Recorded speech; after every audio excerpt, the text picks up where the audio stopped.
If lyrics sold, then truth be told, I'd probably be lyrically Talib Kweli. But truthfully, I want to rhyme like common sense, but I did like 5 mil, so I ain't been rhyming like common sense. It's from Jay-Z off the Black album. Mm-hmm. But if he really was wanted to be accurate and be real lyrically, he would say, I want to rhyme like the RZA, the Jizza, You God, Inspector Deck, ASAP, anybody from the Wu-Tang or a bunch of other people. Because Matt Daniels came out with a study that talked about the lyrics in hip hop, and he actually charted from the first roughly 3 to 5 albums. He made a different, specific number of words, but who had the most unique words? Right. In essence, who utilized the most words? Who had the highest vocabulary? Right, to sort of stretch it out. Mm-hmm. And Jay-Z was in the middle, somewhere relatively. In the middle. Yeah. But Talib Kweli and Common weren't too far off. The highest click was Wu-Tang. That was... A$AP Rock was off the charts. DMX was at the bottom. That's not surprising. They probably didn't count Barky. No, they didn't count Barky, right? As unique words. Right. Yeah, I encourage the audience to check out the data set, the sample. We're not going to go through. If you watch this, you probably already seen the sample on social media, but I wanted to ask you, what did you take from this sample? You had a good look at it. Where did Rakim come in, man? Because I'm like, my favorite line, like all time, is like, fighting it will make you choke, you can't provoke, you can't cope, you should have broke because I ain't no joke. Now, I don't know how many unique words are in that, but that's like my favorite, most memorable line all time. Where did he fall in? Do you know? Do you remember? You don't remember? Anyway. I don't remember. But anyway, look, when it comes to the thing that I was thinking about when I was reading the article and just going, man, I really enjoyed the study. Like, to actually like look at the range and be surprised, pleasantly surprised with Wu-Tang and how far their vocabulary stretched, and then not being surprised by someone like DMX who's way down at the bottom, and being a little bit like, yo, Tupac down in the bottom, like 25th percentile and whatnot. I really just enjoyed that. The part that I didn't enjoy at all was that as I was looking this up, I was going to just the regular sources like the media outlets and things like that, and they automatically started connecting vocabulary, like how much vocabulary you have, to education level. Mm-hmm. Like it was this automatic transition, which Matthew didn't do at all. The actual author of the article, the researcher didn't do at all. Right. But the public did it immediately. And this is one of those funny things that happens when you do research. It's like your research has an original intent, but then the public gets it, and then they take it and tear it off and go into very different directions. And so when I'm thinking about it as a person, it's like, look, vocabulary is cool and all. I get it. I get that memorizing vocabulary. Look, I took the GRE. You took the GRE, graduate record exam, for anybody who is going to graduate school. I learned words like quotidian.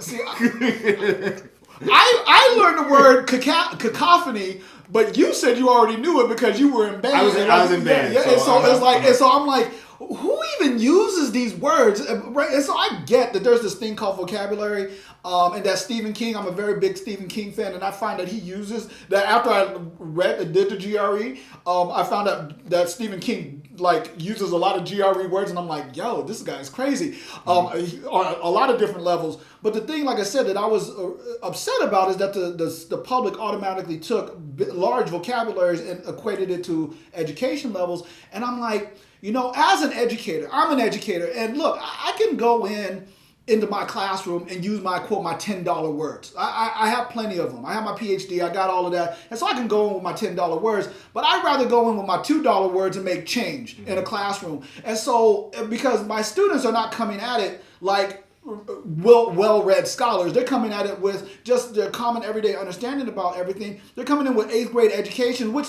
I mean, like the equivalent of 8th grade education, because that's what the exit exams are set at, is 8th grade education and reading level. And so, if I come in too hard, I'm just going to lose them. And so, those are the kind of things that I actually wonder about as I'm thinking about, like, what's the ramifications of this. I really enjoyed the study, but at the same time, just going, as an educator, is it really that important for me to like stretch people's vocabulary, or is it more important for me to stretch people's minds and their thinking? And so I'm definitely on the side of stretching people's thinking versus trying to stretch their vocabulary. Right, and I think this was a great study just because it showed what the potential for hip hop studies can do, what it can be, to actually quantitatively measure something like this. In hip hop studies, we are so used to qualitative data, to analyzing the words and analyzing the content and content analysis and discourse analysis, but to actually have a solid quantitative analysis and say, look, this person is here because of these measurements, it does a lot for us to broaden the scope of the conversation and really look at, well, wait a minute, why are West Coast artists and down South artists rank in the bottom in terms of vocabulary use? But it's not about intelligence. It's not about lack of intelligence or lack of education. For me, looking at it, it really does exemplify sort of the entire structure of the country. And we know South, when we talk about black folks, that continues to be one of the lowest levels of education in the South for African Americans. In the West, a lot of that in that second migration, that comes from the South. So it really does more than just illustrate, well, who has the best vocabulary in hip hop. It really illustrates, well, what is going on in this country? That folks from the East Coast, right, and all these New York rappers, remember Malcolm X came out of Harlem. So it's not necessarily that just a formal education, but a different style of education. And folks on the East Coast continue differently educating each other. The way the folks in the South and on the West continue to differently educate each other. One requires flow, one requires riding the beat, one requires talking about, well, we ain't going to get too detailed what they talking about. But overall, I think it was a great study. But I agree with you. We can't just initially tie it to this is intelligence and education. Yeah, and if you think about the audiences, think about the audiences that you in the East Coast, they're heavy consumers of hip hop, and so you can come at them with all these different styles. And so when you think about the artists, they're very different coming out of the East Coast, while in the South, I mean, we're talking about education levels, but also West Coast rap has also been known, especially in Southern California, has been known as, quote, gangster rap, right? And so it's like, if you're talking to these populations and you use all these huge, gigantic words, it's like, yo, you ain't selling no albums, homie. And so, so there's part of that marketing system that's connected to it. But, and like I said, and there's, to me, like I said, if you start using equating this with education levels, well, then what about all the words that people make up when they're going along, right? It's like they're making up words like, for shizzle my nizzle, and it's like, okay, is that two unique words, or is it one? About E40 at the moment? Hey, yo, it's like, I'm just saying, there's a lot of words out there that people make up as they're going along, because look,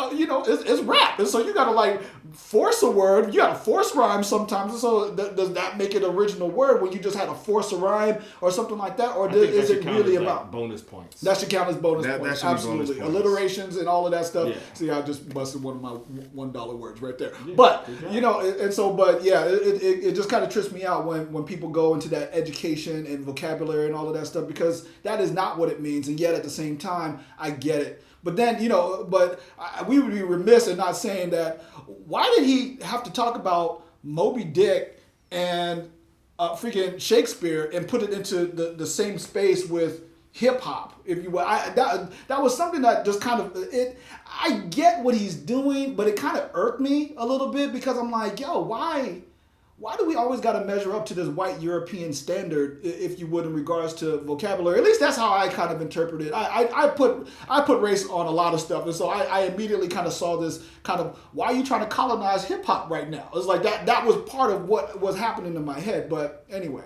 I'm done. Are you good? Yeah. Anytime you talk about colonizing hip hop, we got to stop right there. We got to stop. Okay. All right. I know that was like 12 minutes.